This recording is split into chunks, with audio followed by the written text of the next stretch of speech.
and welcome to the British Dapper, and today we're going to be looking at how to iron a shirt.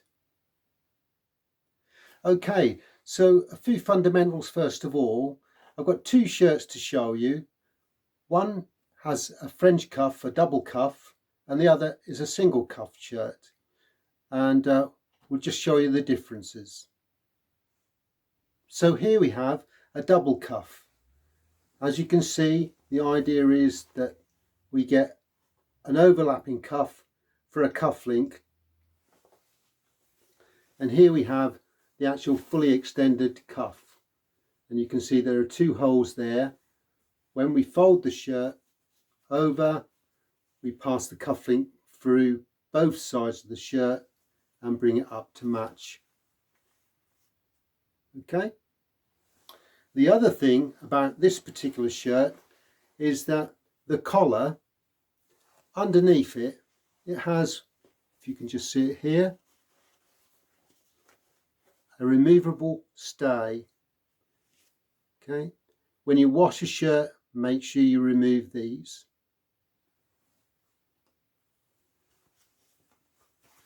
And when you iron them, make sure they're not in, put them in after you've ironed the shirt. Here we have a single cuffed shirt. On here, it's just a single shirt cuff designed for a cuff link, or if you don't want to wear the cuff link, you can simply use the buttons on the cuff. This collar has a stay already inside, but it's sewn in, so there's no need to remove this one, and it's iron proof, so when you iron it, it won't burn or blister. Now we'll move on to actually ironing the shirt. Okay, now we've just gone through the basics of the shirts. When we talk about ironing a shirt, if we've taken it straight from the wash, all we need to do is make sure it's just damp and then iron it. However, if it's been dried for too long, we then need to dampen it down again. So I suggest we use one of these.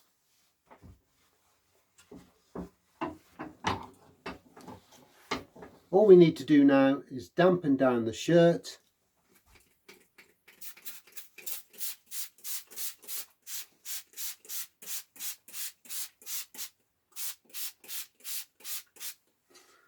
And then place it into a plastic bag.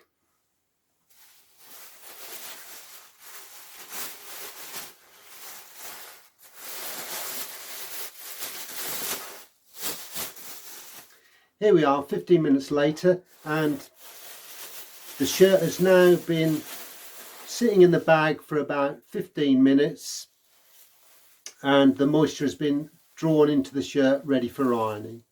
But before we do that, I just want to talk about the iron itself. Now, for health and safety purposes, this iron is not switched on, okay? But when you're going to use an iron, you need to make sure before you do that, this front plate is nice and clean. Anything left on there from a residue from ironing something else or dirt on it could transfer over onto the shirt itself, and that might burn the shirt as well. This iron is a steam iron, okay? So therefore there's no need to add any protection when you're ironing the shirt. For example, you might have the shirt laid out and you might need to put a cloth over it and then iron through the cloth. There's no need for that with a steam iron. So we've now got to a position where we can iron the shirt. The iron is now switched on. I've set it at number 3. It's on steam setting, and we've got water in the iron, so it's ready to go. Now we just need to show you a few things about the shirt itself and the order we want to do the ironing in. And here we have the shirt ready to iron.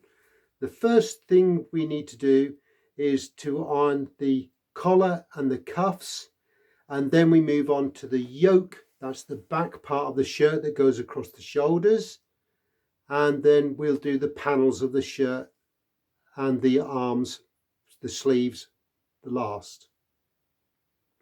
First of all then, we always start by ironing the back of the collar. The reason for this is twofold. One, if there's any mistakes made on the back end of the collar, when it's folded over correctly, you won't notice it. And two, if you burn the shirt, because there's residue on the iron blade, the front, then it will still be on the back end of the shirt. So when the collar is turned over, you'll still be able to use the shirt.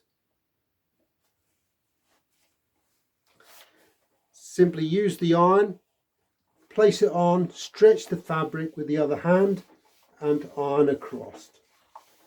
Always work from the outside into the middle and do the opposite side, the same principle.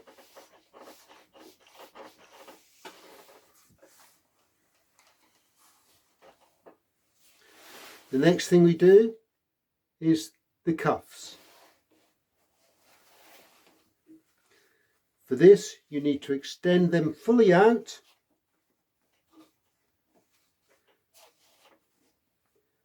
and then iron them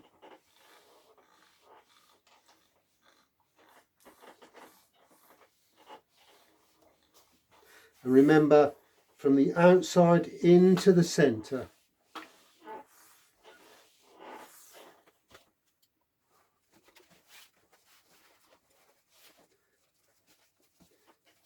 Here we are again.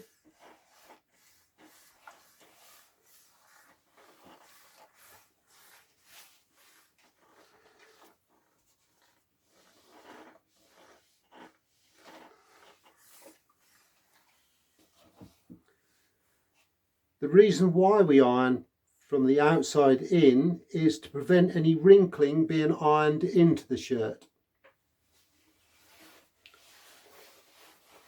Now we need to iron the back part of the collar, the back part of the shirt along the yoke, which is the strip of material that goes across the shoulders and the top part, the shoulders of the back. For this one, again, nice tight pull on the material and iron that middle part. I tend to overlap it a little bit so it comes down a little bit further down the shirt back.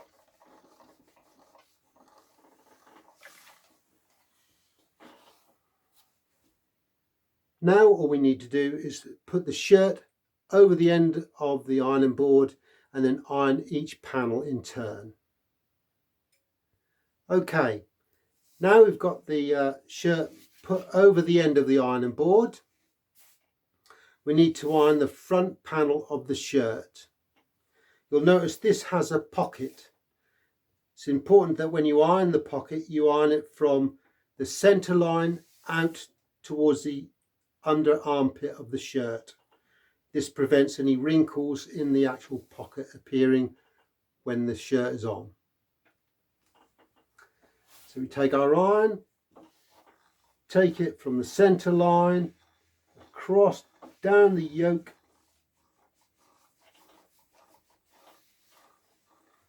and down the front of the shirt, crossed the pocket towards the armpit.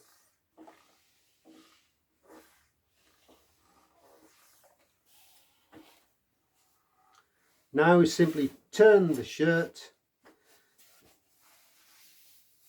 and we're in a position now to continue ironing the shirt.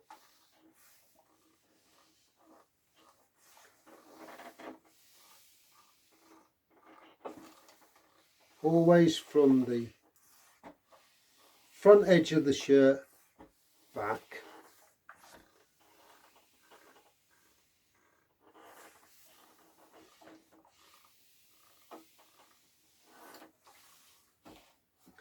Simply move the shirt forward to expose the under armpit area of the shirt, and now we iron that.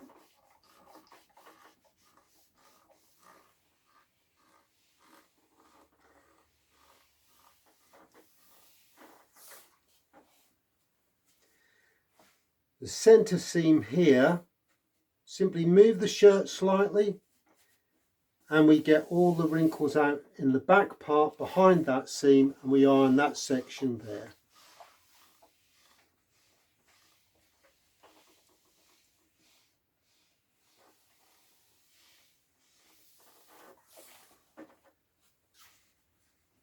Rotate the shirt again to expose the back part of the shirt from the yoke down, and we simply iron that section.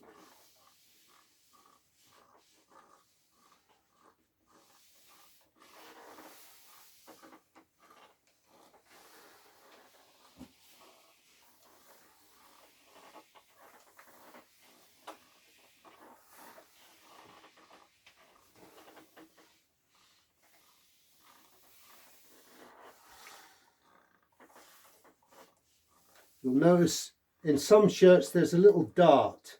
If you pull the material taut and then iron it, you get a good finish on that.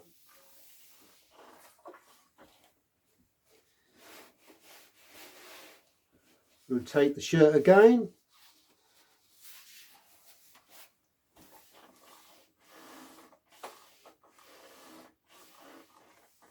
And we continue down the shirt.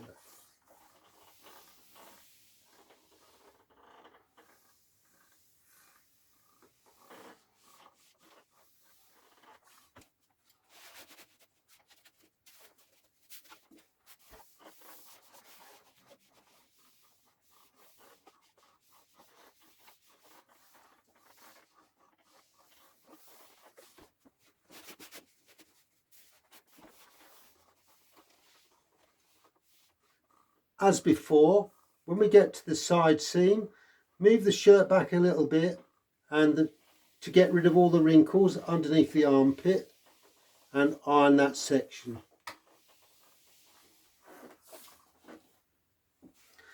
We're now moving on to the last front section of the shirt. By pulling the shirt taut, we'll do this part of the shirt first, followed by the final chest, upper chest area.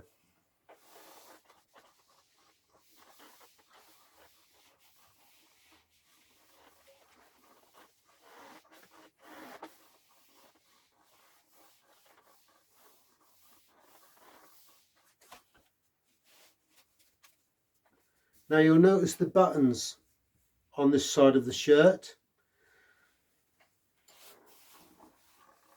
Try not to iron directly onto the buttons, but you can push the iron front tip of the blade in between the buttons.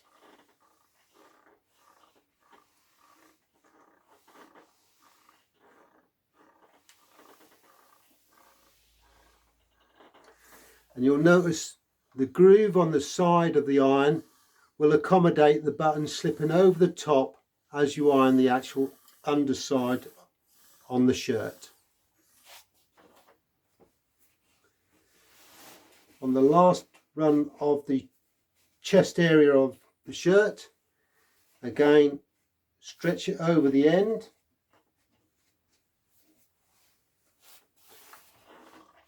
Start from the armpit area and work towards the buttons.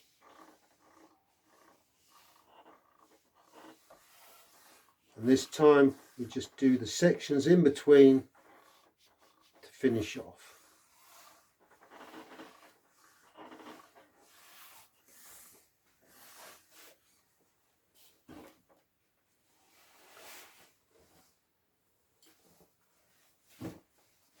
The last two areas to do now are the sleeves.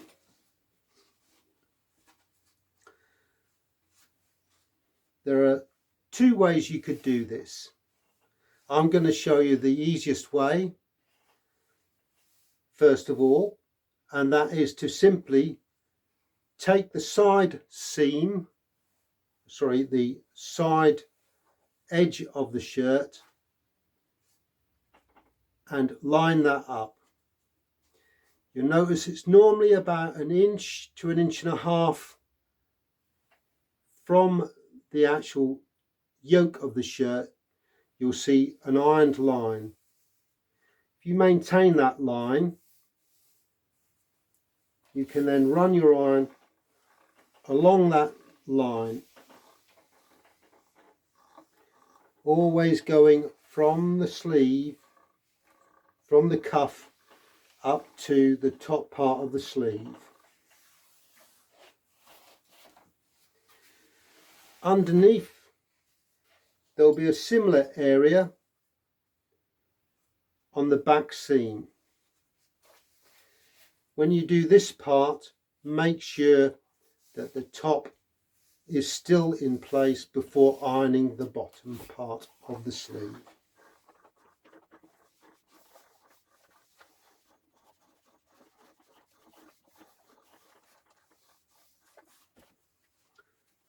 You should have a nice crisp ironed line seam on the end of the shirt.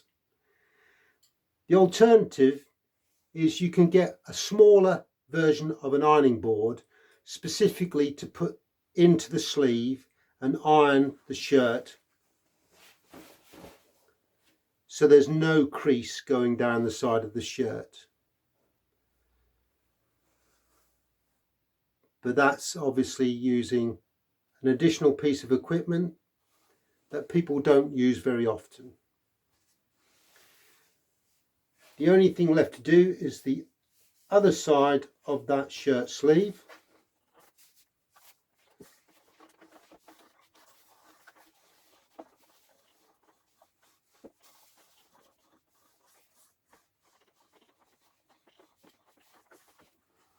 And that sleeve's done. Final sleeve to do, and it's the same principle again. Take that side crease, line it up,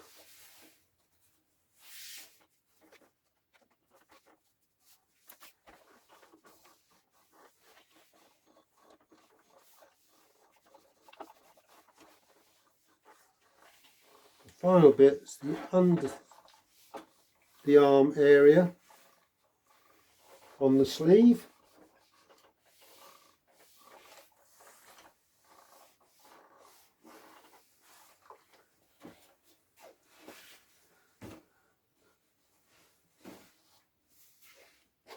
Finish off doing the last section on the shirt.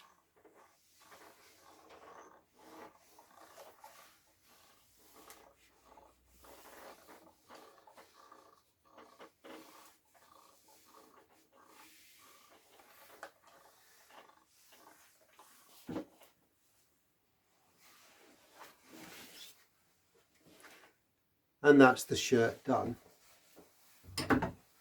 Put it on a hanger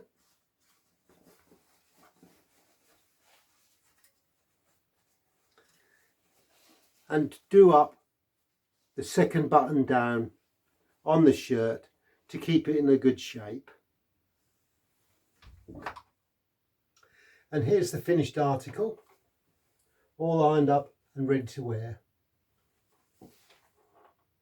Take care.